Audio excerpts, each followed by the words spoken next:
저자는 우리가 누리는 기쁨은 두 가지가 있다고 했습니다. 하나는 소유의 기쁨, 또 하나는 존재의 기쁨이라고 했습니다.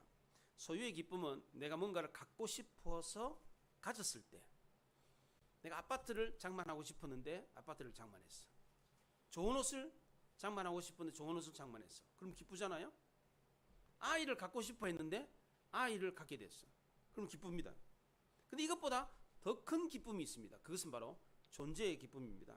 신앙적으로 말하면 내가 하나님의 자녀가 되었기 때문에 하나님과 동행하면서 누리는 기쁨이 있습니다.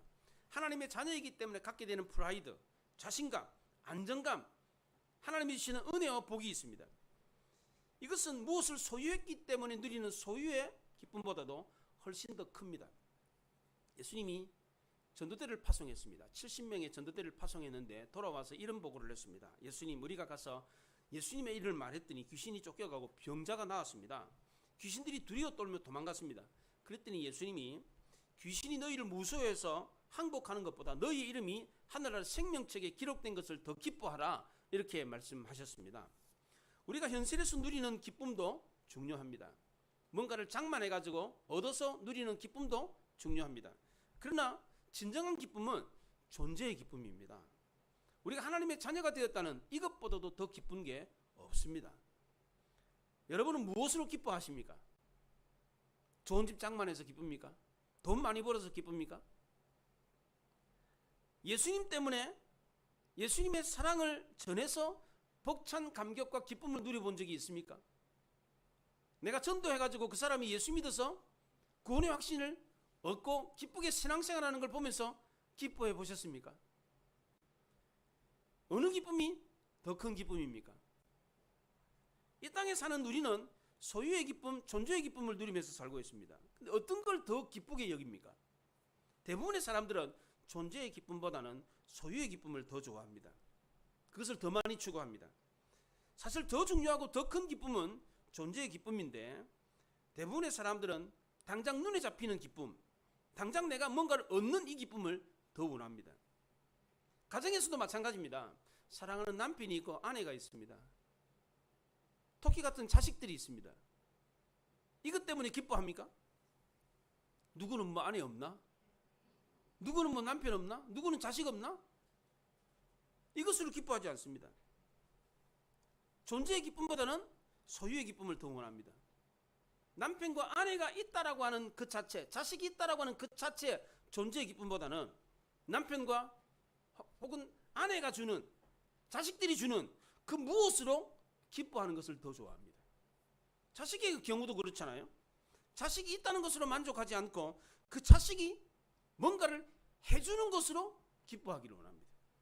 자식이 공부를 잘하면, 자식이 출세하면, 자식이 부모에게 용돈을 주면 그걸 더 기뻐합니다. 우리 자신도 마찬가지 아닙니까? 우리가 어떤 존재입니까? 본래 우리는 허물과 죄로 죽었던 존재입니다.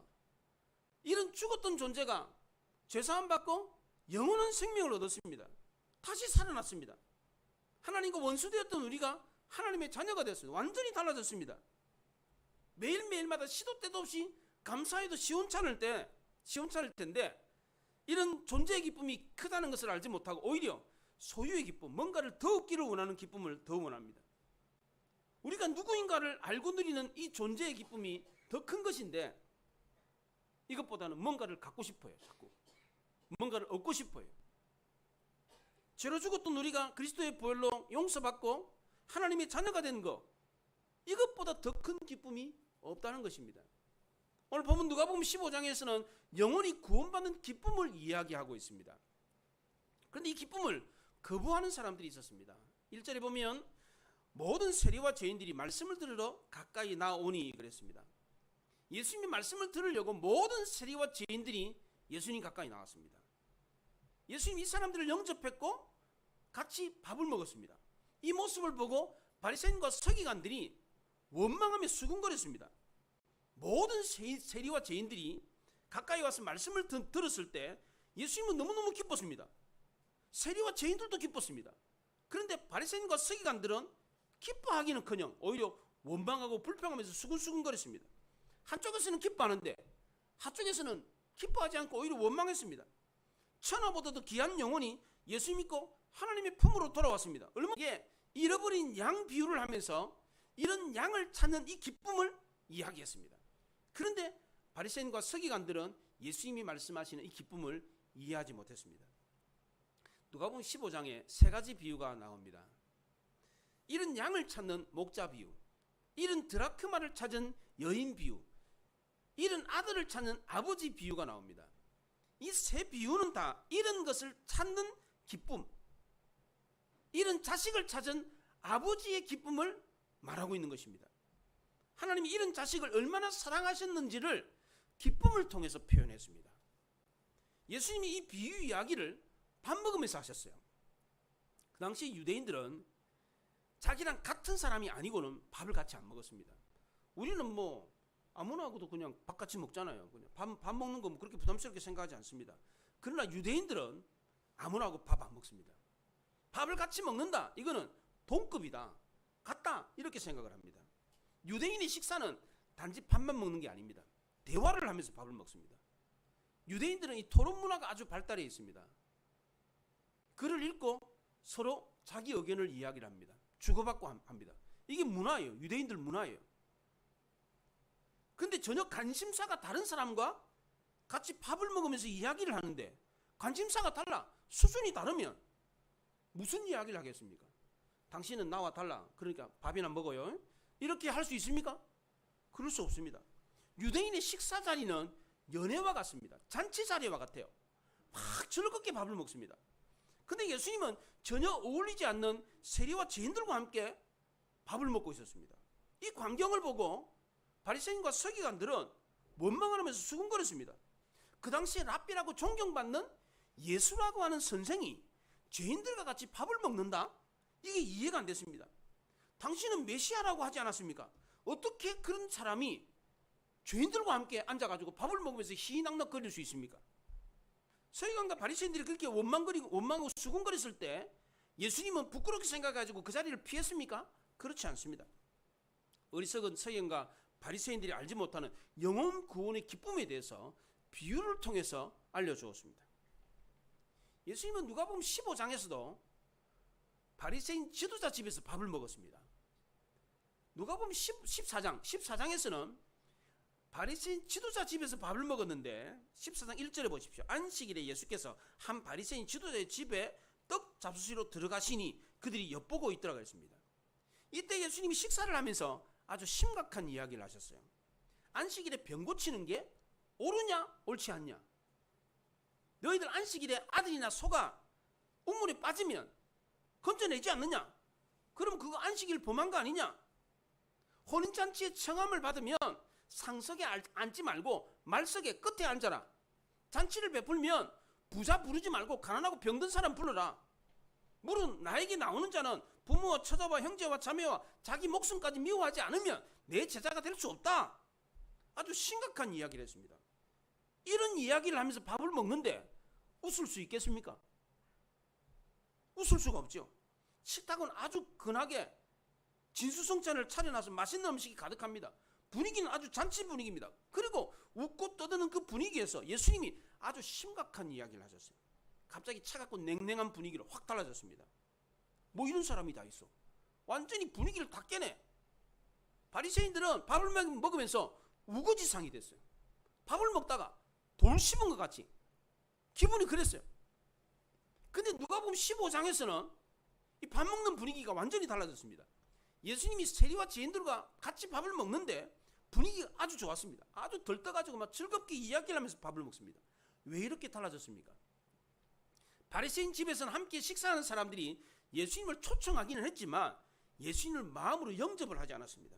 겉으로는 영접한 것 같았지만 속으로는 예수님을 영접한 게 아니라 예수님의 약점을 잡으려고 엿보고 있었습니다. 예수님 이야기를 들으면서 흠잡을 데 없나, 고발할 거 없나, 이러면서 예수님을 초청해가지고 밥 먹으면서 예수님 얘기를 들었습니다. 그런데 세리와 죄인들은 그렇지가 않았습니다. 정말 마음으로 예수님을 영접했습니다. 모든 세리와 죄인들이 예수님의 말씀을 들으려고 가까이 왔습니다. 그 당시에 세리와 죄인들은 경멸의 대상이었습니다. 세리는 매국노 취급을 받았습니다. 죄인은 자기 몸을 파는 더러운 장녀 취급을 받았습니다. 모든 사람들에게 손가락질을 받는데 예수님에게만 그렇지가 않았습니다. 예수님은 이 세리와 죄인들을 비난하고 정죄하기보다는 수긍을 하고 이해하고 불쌍히 여겨주었습니다. 예수님이 이렇게 하니까 모든 세리와 죄인들이 예수님의 말씀을 들으려고 가까이 왔습니다. 웃으면서 즐겁게 밥을 먹었습니다. 세리와 죄인들이 감사하며 기뻐했던 것은 지금 먹는 음식이 진수성찬이었기 때문에, 맛있는 음식이었기 때문에가 아닙니다.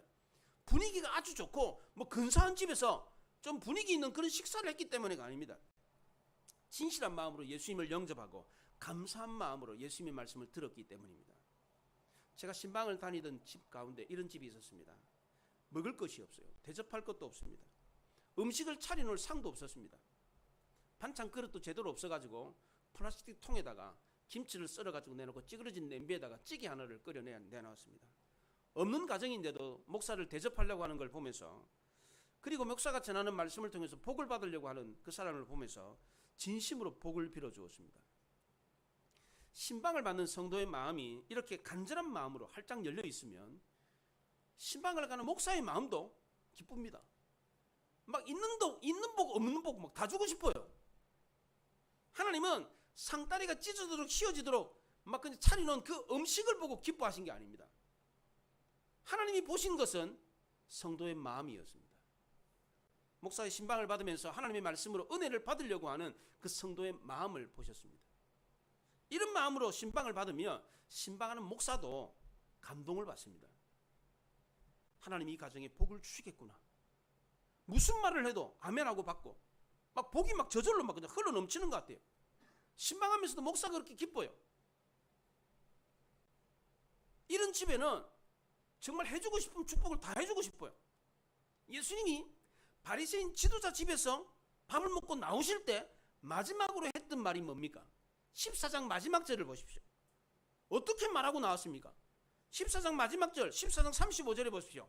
맛을 잃은 소금은 땅에도 거름에도 쓸데없어 내버리느니라. 들을 귀 있는 자는 들을 지어다. 이게 축복입니까? 소금이 맛을 잃으면 너희들이 맛을 잃은 소금이다. 너희들 유대인 아니냐? 하나님의 선민 아니냐? 근데 너희들이 맛을 잃어버리면 밖에 버려져가지고 밟힌다. 이게 축복입니까? 경고의 말이죠. 저주의 말이죠. 그런데 세리와 죄인들의 집에서 같이 밥을 먹고 나오셔서 마지막 했던 말씀이 뭡니까? 누가복음 15장 마지막 절을 보십시오. 32절에 무슨 말입니까? 이 내 동생은 죽었다가 살아났으며 내가 잃었다가 얻었기로 우리가 즐거워하고 기뻐하는 것이 마땅하다. 세리와 죄인 집에서 밥 먹고 얘기하고 나오면서 잃었던 아들을 찾는 기쁨이 이 가정에 있다. 이렇게 말을 하고 나왔습니다. 목회자가 신방을 가면 어느 집이나 어느 곳이나 축복을 해주고 싶습니다. 그런데 마음이 열려있지 않고 비판하고 정죄한 눈으로 쳐다보고 있으면 축복을 해줄 수가 없어요. 신방 갔는데 왜 왔나? 왜 빨리 안 가나? 이런 마음을 가지고 있는 집에는요, 하나님의 복이 임하지 않습니다. 이런 가정이 무슨 기쁨이 있겠습니까? 서기관과 바리새인들은 예수님의 마음을 전혀 이해하지 못했습니다. 잃어버린 양을 찾아 헤매는 목자의 심정을 알지 못했습니다. 잃어버린 영혼을 찾기 위해서 안타까워하는 하나님 아버지의 마음을 몰랐기 때문에 원망하면서 수군거렸습니다. 세리와 죄인들이 밥을 먹으면서 왜 저렇게 예수님과 즐겁게 이야기를 나누는지, 우리 집에 왔을 때는 심각한 이야기를 하고 그렇게 하고 가시더니 왜 세리하고 밥을 먹으면서는 저렇게 웃으면서 즐겁게 이야기를 하고 가시나 이해가 안 됐습니다. 왜 이해가 안 된 겁니까? 하나님이 친히 흙으로 사람을 빚어가지고 창조했는데 그 가장 소중한 인간을 잃어버렸습니다. 그 인간을 찾는 하나님의 마음을 이해하지 못했기 때문입니다. 자꾸 또 찾으시는 이 하나님의 마음을 비유를 통해서 알려줬는데 이것조차도 서기관과 바리새인들이 이해를 못했어요. 오늘 4절에 보면 너희 중에 어떤 사람이 그랬어요. 이 어떤 사람이 누굽니까? 너희 중에 어떤 사람. 지금 누구에게 말하고 있는 겁니까? 이 비유를. 왜 예수님이 이 비유를 말하는 겁니까? 바리새인과 서기관들 때문입니다. 너희 중에 어떤 사람이 양 100마리가 있는데 그 중에 한 마리를 잃어버렸다. 그러니까 너희는 누굽니까? 바리새인을 말하는 겁니다. 바리새인 너희들이 한 마리 양을 잃어버린 목자다.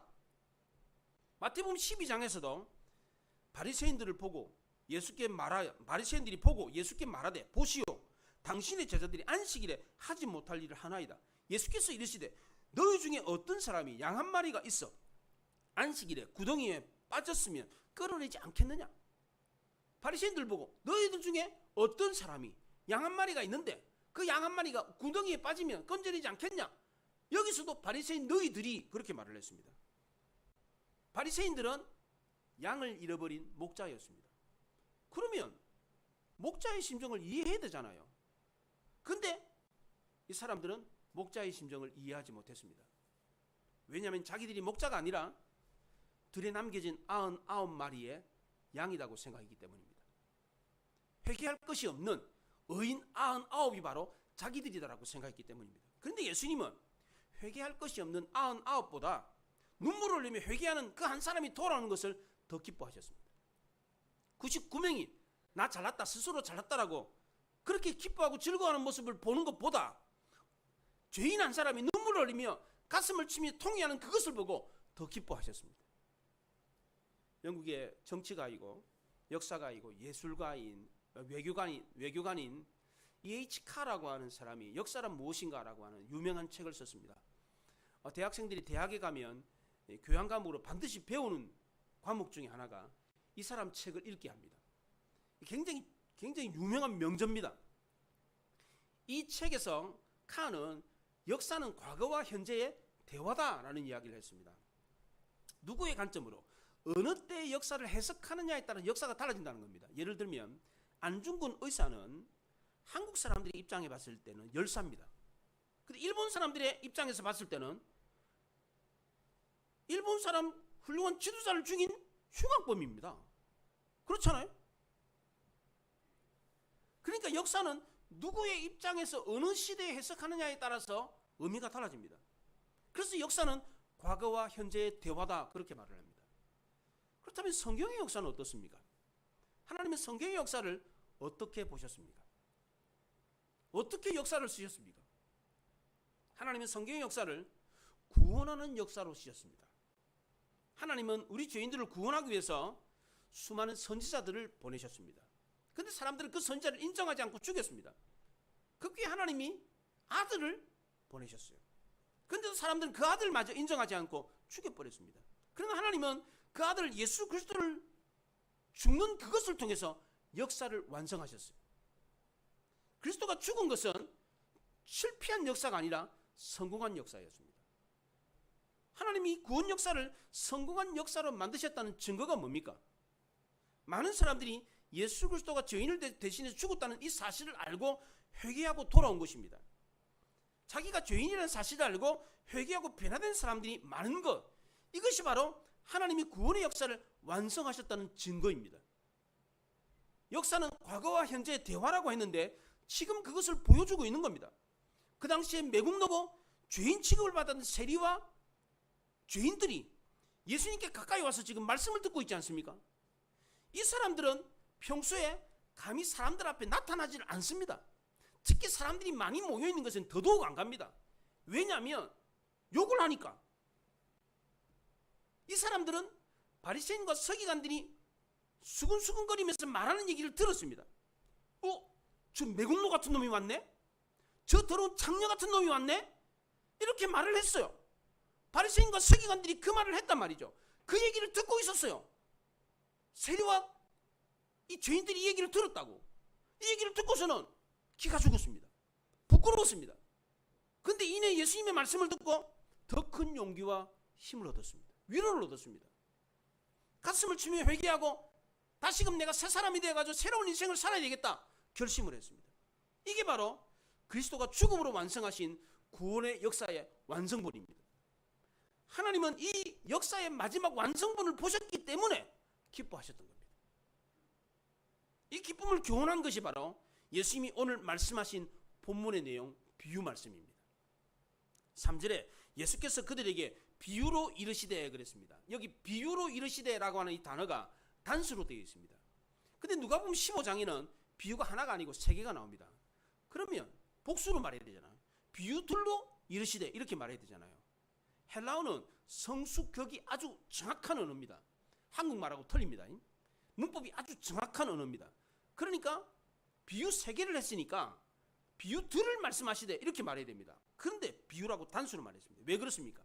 이 3개의 비유가 하나의 주제를 말하고 있기 때문입니다. 잃은 양을 찾는 목자 비유의 결론이 뭡니까? 7절에 이런 결론입니다. 이와 같이 죄인 한 사람이 회개하면 하늘에서 회개할 것 없는 의인 99으로 말미암아 기뻐하는 것보다 더하리라. 똑같은 말이 또 나와요. 잃은 드라크마를 잃은 여인 비유의 결론은 10절에 나옵니다. 이와 같이 죄인 한 사람이 회개하면 하나님의 사자들 앞에 기쁨이 되느니라. 잃은 아들을 찾는 아버지의 비유의 결론도 32절에 나오는데 우리가 즐거워하고 기뻐하는 것이 마땅하다. 이 세 비유의 결론에 똑같은 단어가 뭡니까? 기뻐하다는 겁니다. 이 세 비유의 주제는 기쁨입니다. 잃은 양을 찾고 잃은 동전을 찾고 잃은 아들을 찾았을 때 기뻐하는 거, 이건 너무나도 당연하다는 겁니다. 이게 바로 이 세 비유의 주제입니다. 그런데 바리새인과 서기관들은 이것을 알지 못했습니다. 기뻐하기는커녕 오히려 원망하면서 수군거렸습니다. 그래서 예수님은 잃은 양을 찾는 목자 비유를 통해서 인간을 잃어버린 하나님의 마음이 얼마나 아픈지, 그리고 찾았을 때 얼마나 하나님이 기뻐하시는지 그걸 알라고 이 비유의 말씀을 하신 겁니다. 너희 중에 어떤 사람이 양 100마리가 있는데 그 중에 한 마리를 잃어버렸다고 치자. 그러면 99마리를 들여두고 그 한 마리 잃어버린 양을 찾아서 나서지 않겠느냐? 그리고 찾으면 어깨에 메고 와가지고 이웃과 벗을 초청해가지고 잔치를 벌이면서 같이 즐거워하지 않겠느냐? 이와 같이 하나님도 하늘에서 회개할 것 없는 의인 99보다도 회개하고 돌아오는 그 한 마리 양 때문에 기뻐할 거다. 잔치를 벌일 거다. 이걸 알아라. 이걸 지금 말씀을 하신 겁니다. 부모가 자식을 키우면서 어떤 때 제일 마음이 뿌듯합니까? 자식이 철이 들었을 때입니다. 그렇잖아요? 야, 쟤 다 컸구나. 이런 생각이 들 때 자식을 키운 보람을 느낍니다. 야, 내가 인생 헛살지는 않았구나.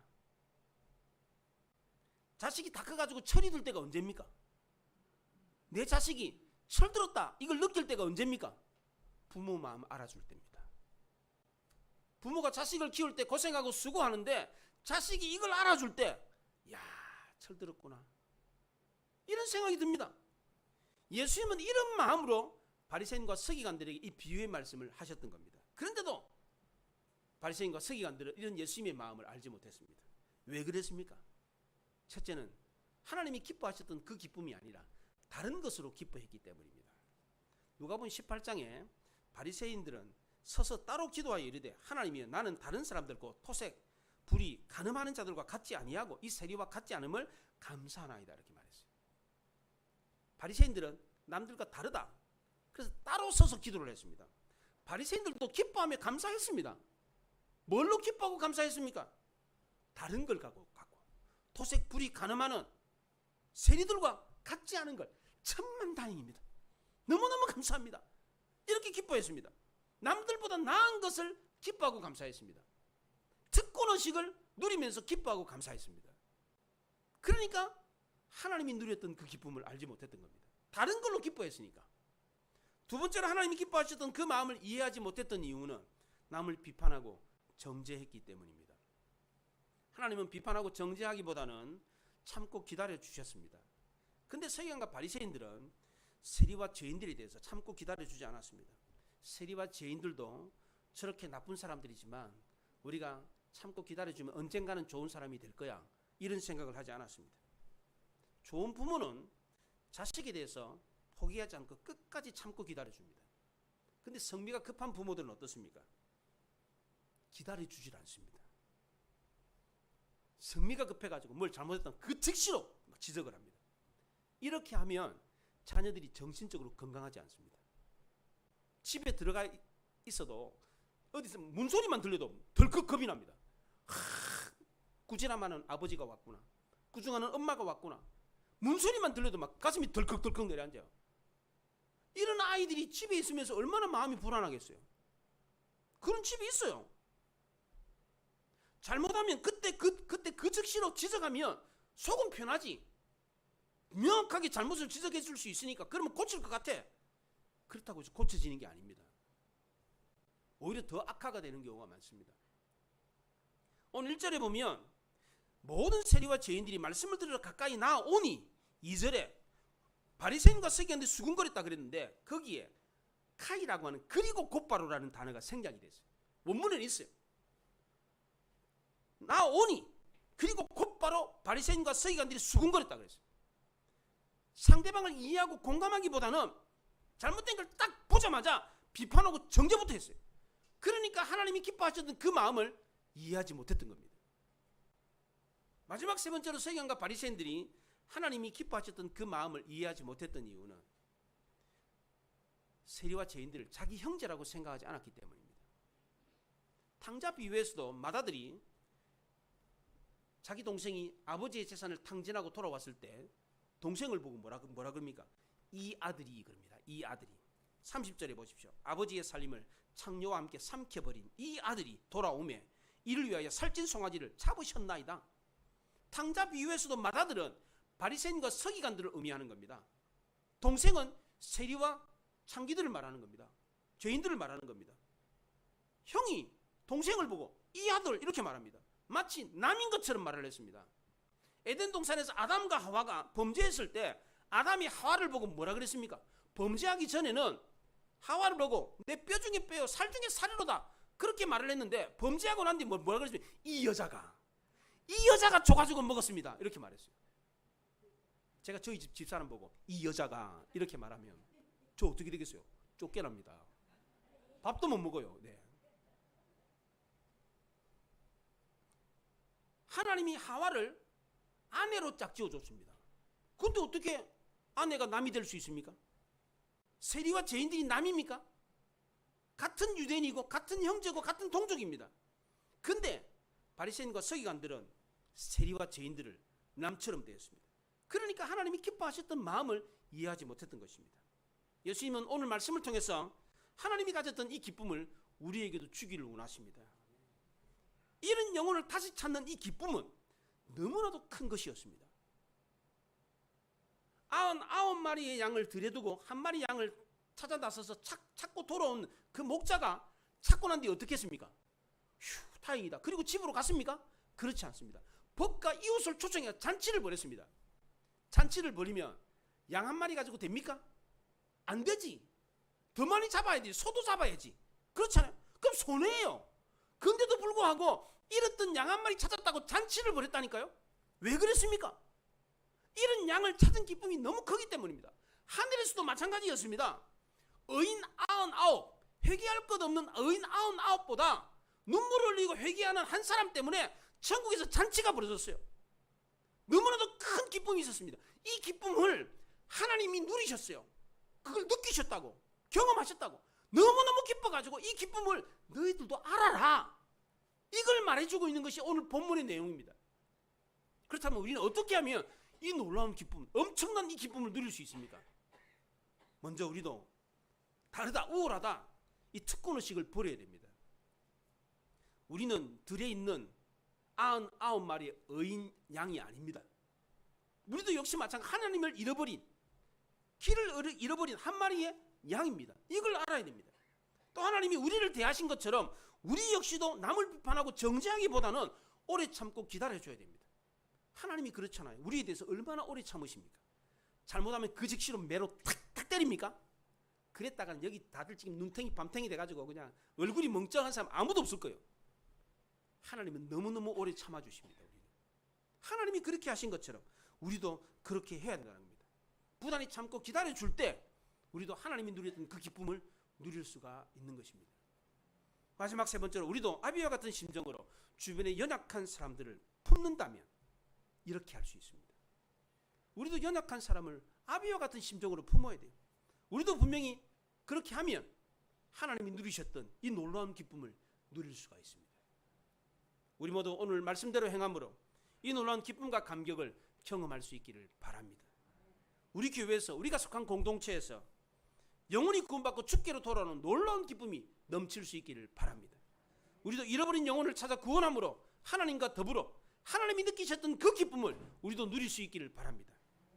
이것으로 우리도 하나님을 기쁘게 할 수 있기를 바랍니다. 기도하겠습니다.